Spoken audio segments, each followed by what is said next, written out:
Hi readers, today I'm going to read chapter 2 of Number the Stars. You're just going to listen to this read aloud first, and then I'll make another video for your mini lesson for reading. So chapter 2, Number the Stars. It's called, Who is the Man Who Rides Past? Tell me a story, Anne-Marie, begged Kirsty, as she snuggled beside her sister in the big bed they shared. Tell me a fairy tale. Anne-Marie smiled and wrapped her arms around her little sister in the dark.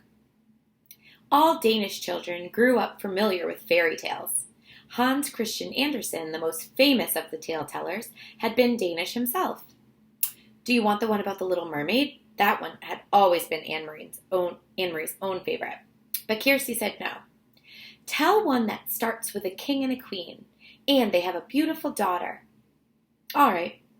Once upon a time, there was a king, Anne-Marie began. And a queen, whispered Kirsty. Don't forget the queen. And a queen. They lived together in a wonderful palace. And was the palace named Amalienborg? Kirsty asked sleepily. Shh, don't keep interrupting, or I'll never finish. No, it wasn't Amalienborg. It was a pretend place. Anne-Marie talked on, making up a story of a king and queen and their beautiful daughter, Princess Kirsten. She sprinkled her tale with formal balls, fabulous gold-trimmed gowns, and feasts of pink frosted cupcakes, until Kirsty's deep, even breathing told her that her sister was sound asleep. She stopped, waited for a moment, half expecting Kirsty to murmur, "Then what happened?" But Kirsty was still. Anne-Marie's thoughts turned to the real king, Christian X, and the real palace, Amalienborg, where he lived, in the center of Copenhagen. How the people of Denmark loved King Christian. He was not like fairy tale kings, who seemed to stand on balconies giving orders to subjects, or who sat on golden thrones demanding to be entertained and looking for suitable husbands for their daughters. King Christian was a real human being, a man with a serious, kind face. She had seen him often when she was younger. Each morning he had come from the palace on his horse Jubilee and ridden along through the streets of Copenhagen, greeting his people. Sometimes, when Anne-Marie was a little girl, her older sister Lise had taken her to stand on the sidewalk so that she could wave to King Christian. Sometimes he had waved back to the two of them and smiled. Now you are special forever, Lise had told her once, because you have been greeted by a king. Anne-Marie turned her head on the pillow and stared through the partly opened curtains of the window into the dim September night. Thinking of Lise, her solemn, lovely sister, always made her sad. I'm just thinking for a second, this character Lise, we haven't heard much about her. And if Anne-Marie's saying she feels sad when she thinks about her, I don't know, I'm thinking something might have happened, but let's hold on to that thought. So she turned her thoughts again to the king, who was still alive, as Lise was not. So we know that Lise is no longer alive. We don't know what happened yet. We're going to have to keep reading to find out. She remembered a story that Papa had told her shortly after the war began, shortly after Denmark had surrendered and the soldiers had moved in overnight to take their places on the corners. One evening, Papa had told her that earlier he was on an errand near his office, standing on the corner waiting to cross the street. When King Christian came by on his morning ride, one of the German soldiers had turned suddenly and asked a question of a teenage boy nearby. "Who is that man who rides past here every morning on his horse?" the German soldier had asked. Papa said he had smiled to himself, amused that the German soldier did not know. He listened while the boy answered. "He is our king," the boy told the soldier. "He is the King of Denmark." "Where's his bodyguard?" the soldier asked. And do you know what the boy said? Papa had asked. He asked Anne-Marie, who was sitting on his lap. She was little then, only 7 years old. She shook her head, waiting to hear the answer. The boy looked right at the soldier, and he said, "All of Denmark is his bodyguard." Anne-Marie had shivered. It sounded like a very brave answer. "Is it true, Papa?" she asked. What the boy said? Papa thought for a moment. He always considered questions very carefully before he answered them. Yes, he said at last, it is true. Any Danish citizen would die for King Christian to protect him. You too, Papa? Yes. And Mama? Mama too. Anne-Marie shivered again. Then I would too, Papa, if I had to. They sat silently for a moment. From across the room, Mama watched them, Anne-Marie and Papa, and she smiled. Mama had been crocheting that evening 3 years ago. The lacy edging of a pillowcase, part of Lisa's trousseau. Her fingers moved rapidly, turning the thin white thread into an intricate, narrow border. Lise was a grown-up girl of 18 then, about to be married to Peter Nielsen. When Lise and Peter married, Mama said, Anne-Marie and Kirsty would have a brother for the very first time. Papa, Anne-Marie had said finally into the silence, sometimes I wonder why the king wasn't able to protect us.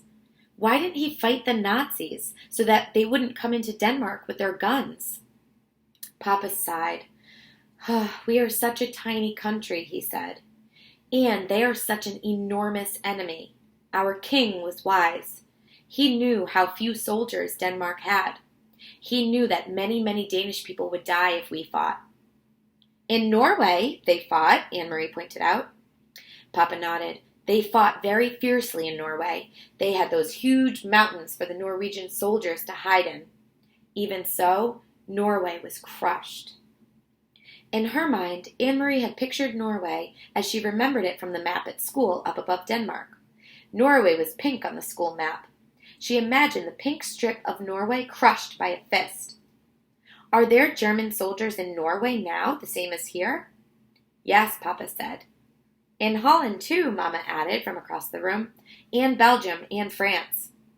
But not in Sweden, Anne-Marie announced, proud that she knew so much about the world. Sweden was blue on the map, and she had seen Sweden, even though she had never been there before. Sorry, the page is stuck. Standing behind Uncle Henrik's house, north of Copenhagen, she had looked across the water, the part of the North Sea that was called the Kattegat, to the land on the other side. That is Sweden you are seeing, Uncle Henrik told her. You are looking across to another country. That's true, Papa had said. Sweden is still free. So that means that Sweden is a country that's close to them and there aren't Nazi soldiers there. So remember, this was 3 years ago. And now, 3 years later, it was still true. But much else has changed. King Christian was getting old, and he had been badly injured last year in a fall from his horse, faithful old Jubilee, who had carried him around Copenhagen so many mornings. For days they thought he would die, and all of Denmark had mourned. But he hadn't. King Christian X was still alive. It was Lise who was not. It was her tall, beautiful sister who had died in an accident 2 weeks before her wedding. In the blue carved trunk in the corner of this bedroom, Anne-Marie could see its shape even in the dark, were folded Lisa's pillowcases with their crocheted edges, her wedding dress with its hand-embroidered neckline unworn, and the yellow dress that she had worn and danced in with full skirt flying at the party celebrating her engagement to Peter. Mama and Papa never spoke of Lise. They never opened the trunk. But Anne-Marie did from time to time when she was alone in the apartment. She touched Lisa's things gently, remembering her quiet, soft-spoken sister who had looked forward to marriage and children of her own. Red-headed Peter, her sister's fiancé, had not married anyone in the years since Lisa's death.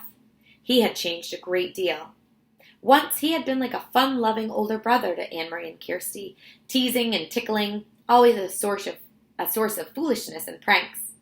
Now he still stopped by the apartment often, and his greetings to the girls were warm and smiling, but he was usually in a hurry, talking quickly to Mama and Papa about things Anne-Marie didn't understand. He no longer sang the nonsense songs that had once made Anne-Marie and Kirsty shriek with laughter, and he never lingered anymore. Papa had changed too. Only the fairy tales remained the same. And they lived happily ever after, Anne Marie recited, whispering into the dark, completing the tale for her sister, who slept beside her, one thumb in her mouth. And that is the end of chapter 2. So I know you guys watched the Brain Pop video on World War II. I know that you were able to learn about the Nazi soldiers and how they were working for Hitler, who's a very bad man. He wanted to relocate the Jews, which meant he basically wanted to get rid of the Jewish people. I'm going to continue to assign some assignments about World War II so you guys can fully understand. But for now, that was chapter 2 of the book, and I will read chapter 3 tomorrow, which is called Where is Mrs. Hirsch?